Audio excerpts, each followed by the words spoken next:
ndabasuhuje kandi mwarakoze cyane gukora subscribe kuri iyi channel twige icyongereza.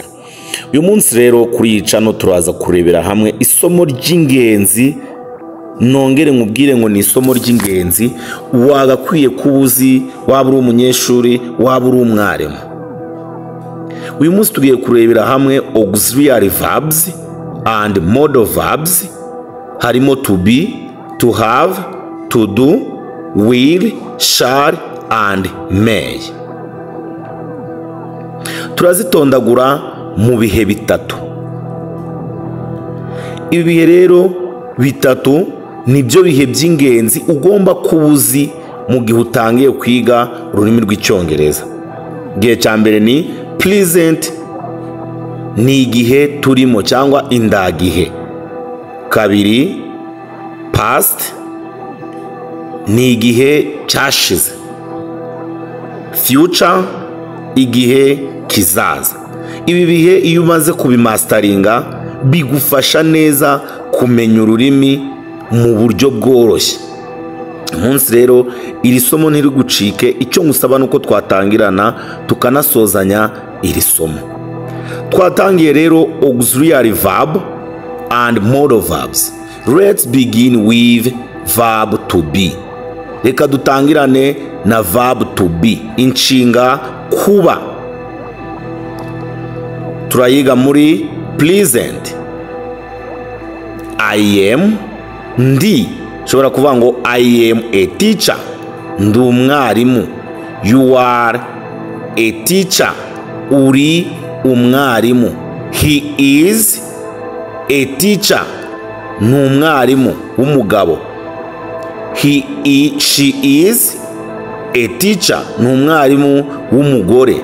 It is a dog. It ikora ku bintu, ni imbwa. You can say also we are teachers, turi abarimu. You are teachers, muri abarimu. They are teachers, ni abarimu mu bwinshi. Then inshinga ukayitondagura neza, ni inshinga kuba, igufasha mu buzima bwawe bwa buri munsi. Ushobora kuvuga I am carpenter, I am a soldier, I am a driver. Inshinga wayikoresha mu buryo bwinshi butandukanye. Let us continue. Next, past of verb to be. Verb to be in past. Noneho reka tuyitondagure mu gihe cyahise cyangwa mu gihe cyashize. Ibi dufasha kumenya uburyo tugenda dufata inshinga zacu, tuzitondagura, tuzikoresha ahari ngombwa, niba ari mu gihe cyahise, niba ari mu gihe kizaza, cyangwa se niba ari mu gihe turi mubu, ukamenya ngo uravuga ngo I was a driver, nari ndi umushoferi. You were a driver, wari umushoferi. He was a doctor, yari umudokteri. She was a nurse, yari umuganga. It was a cow, yari inka. We were teachers, twari abarimu mu gihe cyashize. You were teachers, mwari abarimu mwe mu gihe cyashize. They were teachers, bari abarimu. Ubwo rero twarangije kureba present tense y'inshinga kuba, tumaze kureba na past tense y'inshinga kuba. Ibi bizagufasha numara kuyimastaringa. Cyo nakubwiye, ugomba gukurikirana iri somo ryose ukamenya ngo yangiye kuvuga ngo I was, narindi umuganga, narindi umuganga. You were a doctor, waruri umudokteri. He, hano ukamenya kubitandukanya. He ni umugabo, she ni umugore cyangwa umukobwa, it igakoreshwa ku bintu. So here we are going to see the pronoun that works in plural form. Izi tugezeho nizikora mu bwinshi. We were, twari, twari, you were, mwari, and they were teachers, bari abarimu. Ibi numara kumenya izi nshinga neza zizagufasha kujya uvuga ururimi mu buryo bukoroheye. Then we are going to move to the verb to have. Next verb is to have, kugira.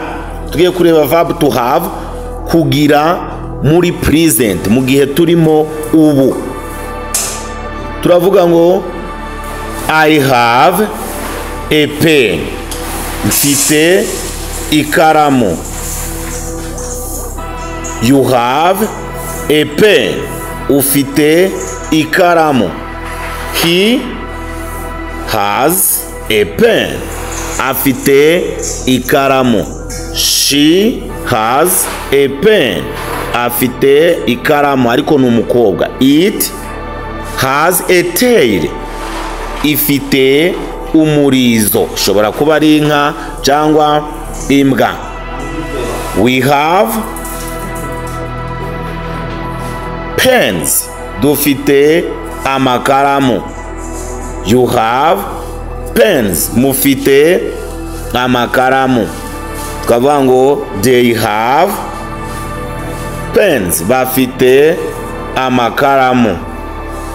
Aha cyo nagushishikarije nugukomeza ugenda utandukanya izi pronoun cyangwa ngenga, ukamenya ngo izikora mu bumwe no mu bwinshi urajya ugenda ubibona. Tugiye kureba rero inshinga kugira in past, kugira mu gihe cyashize. Aha turi kureba mu gihe turimo ubu, present. Tugiye kureba inshinga kugira mu gihe cyashize. Yes, past of verb to have. I had, nari mfite. You had, wari ufite. He had, yari afite.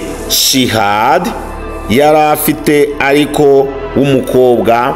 It had, cyari gifite. Mu bwinshi dukoresha we had, twari dufite.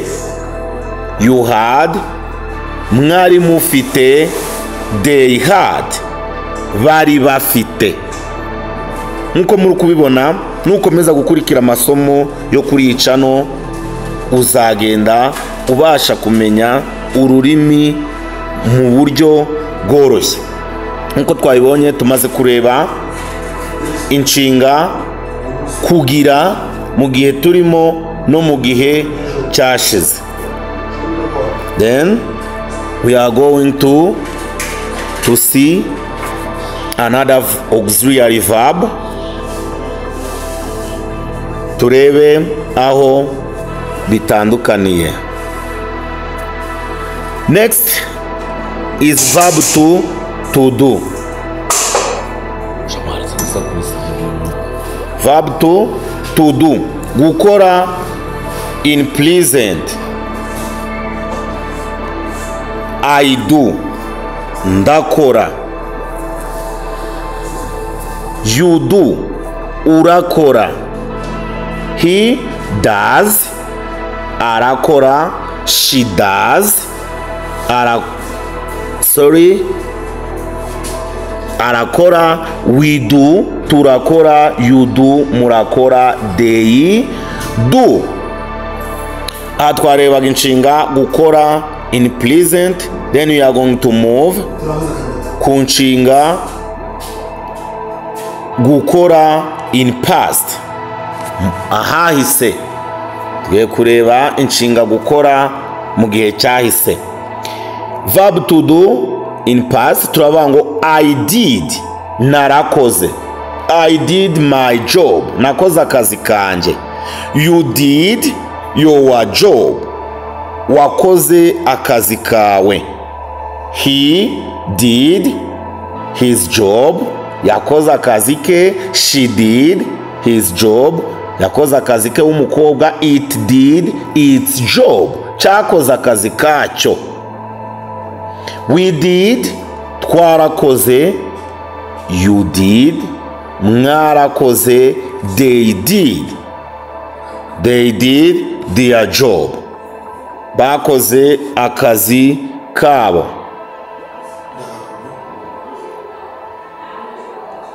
Yes. Now next we have seen auxiliary verbs. Next part is modal verbs. Will, shall, and may. Present orders is koresha will, shall na may muri present yo turi gukoresha modal verbs. Kuri subject I, you, he, she, it, we, na you and they ni shall, may and we. In present is modal verbs rero ni nshinga mfasha.